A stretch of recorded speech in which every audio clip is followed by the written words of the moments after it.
Hello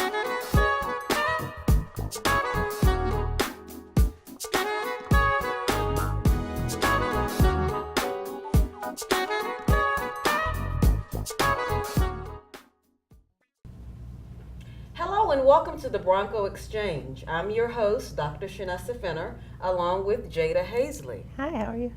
Fine, and you? Today we have a very special person, Adrian Ferguson. He is the Assistant Athletics Director for Media Relations at Fayetteville State University. Hello, Adrian. How are you doing today? I'm pretty good. How about yourself? I'm doing great. Now, Adrian, tell us a little bit about yourself and your background experience. My background experience, I am a graduate of Livingstone College. I'm a member of the NCAA, located in Salisbury, North Carolina. I have a degree in computer information systems, and I've been in media relations for the past 20 years. Okay. Where are you from? I'm from Danville, Virginia, just north of Greensboro. Okay, yes. Okay, when I was in college, and one of my roommates was from Danville, Virginia. Okay. Okay, all right, all right. You have any children? I have 3 children. I have 2 in the household and 1 prior to my marriage. Okay. My oldest son, he is, I'll tell my age, I'm about to. That's fine. But my oldest son is 22. My daughter, she's a freshman at North Carolina Central, and my youngest son, he's a senior at Pine Forest High School. Great, okay. It's good to hear that she's an Eagle. Wonderful. Yeah, she is. Okay. Right, and who do you primarily work with in your position? In my position, I primarily work with all the sports. As a media relations / PR guy, I work with all the programs here at Fayetteville State University. Okay, all right. So that's the role of you. Okay. So what type of athletic ethics do you instill in the students, and how do you make sure it's synonymous with academics? Because I know a lot of times you hear people say that, you know, we want our students to be well-rounded. We don't want them necessarily to just focus on sports. We want them to have that balance where they know that sports, of course, are important, as well as that education. But the biggest thing we instill in our student athletes is that you are a student athlete, and that's a student first and an athlete second. The big thing about being an athlete is that athletics is the front door to the university. So a lot of recruits, a lot of students, before they make their final decision on what school they intend to attend, they look at the athletics program. And if that athletic program is successful over the other, then that kind of helps them make their decision. So, you know, we tell our students that you know, they have to be in tune that being a student athlete means you're a special student, and that you get judged first for being an athlete, and then a student second. Okay. Now, when it comes to education, is there a certain grade point average they have to keep? Do you all have tutors for them, or how do you make sure that they get in the educational piece as well? Yes, we do have an academic support team that works with our compliance officers. And so our compliance officers works with the coaches to make sure that they are attending the study hall programs for the student athletes. We do grade checks. There is a minimum GPA for being a student athlete, and that limit kind of ranges and it ranges from institution to institutions because there's a set level by the NCAA. And then the school or the institution's level is higher than the NCAA. And so we do keep track of all our students' grades. We do report them to the conference office, and we do report them to the NCAA also. Okay. So what happens if an athlete does not have the, you know, correct GPA? What do you do then? What are the consequences of that? Well, I guess there are levels to them not having the correct GPA. Our support program works with the teachers and the faculty and staff, and they do progress reports. You know, they do check midterms, and they do check their grades, so that we can catch the ones who are falling in their GPA. So when their grades are falling, they kind of come in, have special tutors, special sessions. Find out kind of what that student athlete is struggling at and what their needs are, and trying to address it before they become ineligible. Because once they're ineligible, then they, for the most part, have to sit out a year.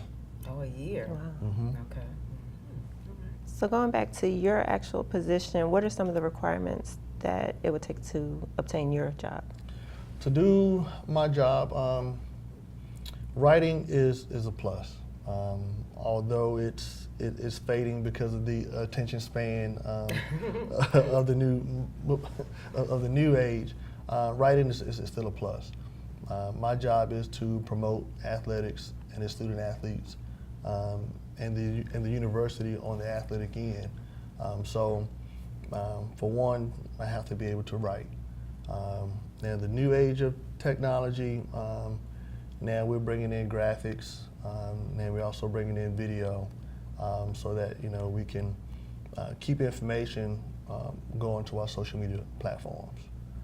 So we're posting videos to YouTube and our website. Our stories are going to our website, and Twitter is directing attention using graphics and video clips back to our website. Okay. So was your minor writing, or was your major writing or minor? What did you? My major was computer information systems. Okay. So I came the computer route into media relations. Okay. And when I enrolled at Livingstone, I enrolled as an engineering major. Okay. But being in high school, when I had an opportunity to take that extra class, that extra math, and being an athlete in high school, I chose to study hall. So once I got into college and started struggling in my math classes, I could relate back to, well, I should have took that prerequisite in that class in high school. But at that time, we started gaining more access to computers. So once I changed my major to CIS, Computer Information Systems, minor in Business Administration, my life just kind of changed. My academics took off because I actually ended in something that I had an interest in. So my attention in class was different because I was tuned in to what the teacher was teaching. And that led to media relations because my freshman year, I traveled a couple times with the sports information director, who was also my track coach, and went to a football game, and they statted the football game by paper. So they wrote down the rusher's jersey number, the yard line he started from, where he finished, and they did the whole game by paper. And when the game was over with, they took an hour or two to add all those figures up to have stats for the game. So the time I changed my major, stat programs had just come out, and I could see the coding that was used to develop that software. Okay. And that was my introduction into media relations, and that was by doing stats. Okay. So how important it is for you to form a relationship, a positive one, with the NCAA? Well, with the NCAA, I'm not going to say that they are a media source. They are a governing body.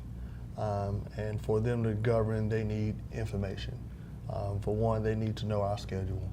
They need to know our student athletes, and they need to know, for the most part, they also need to know how our student athletes perform.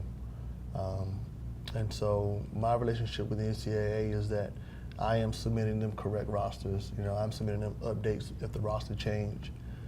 If a game is postponed or canceled or something happens with a game, then I'm submitting rosters, and updates as the roster changes also. And then after a game is done, I'm submitting stats. And that's my relationship with the NCAA.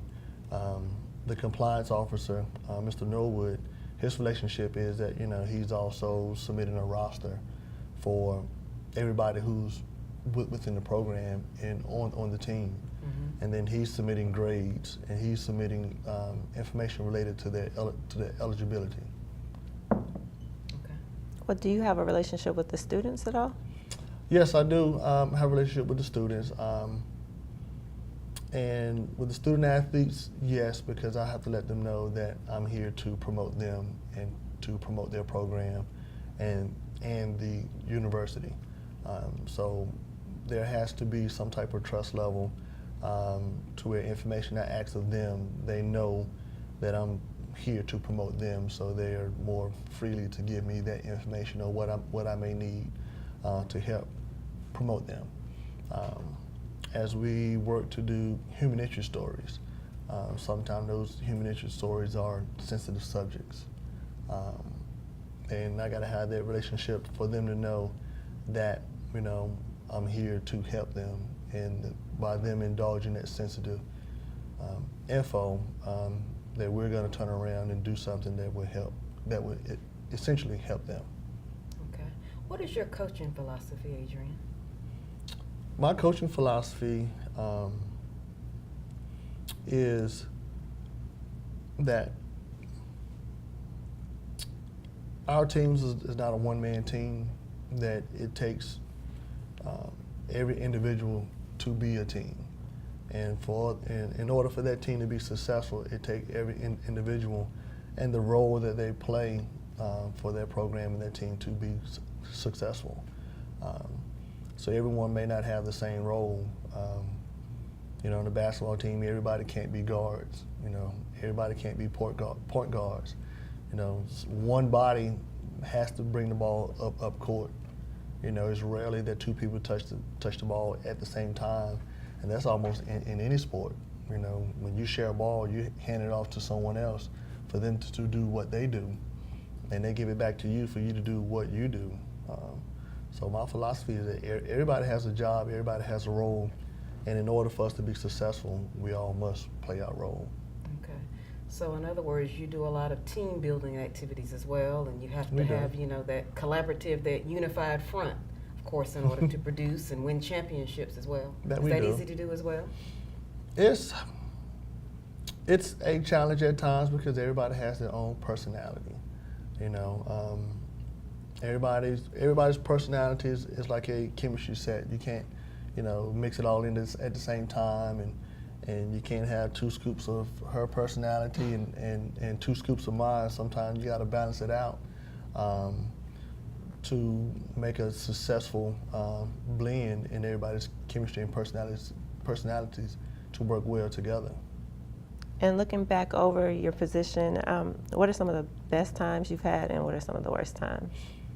The best times is definitely been when I see student athletes succeed and become successful, because I have that opportunity to see them through their development process. You know, I see the work that they do in practice. I get a chance to see the extra work that they do outside of practice. I get an opportunity to see the passion that they have in the sport or what they're doing. So to witness all that and then see them come out on top, that's been, you know, my best times. You know, to see an athlete like Jordan Baden, you know, win a national championship in the 200 meter and be runner-up in the 400 meter. You know, to know when he came in as a freshman and what he had to go through, and then his senior year to come out a national champion. Okay. You know, those are my best moments. Okay. Well, I'd like to thank you, Adrian, for being a guest today on the Bronco Exchange. Once again, you have Dr. Shanessa Fenner along with Jada. Have a good evening.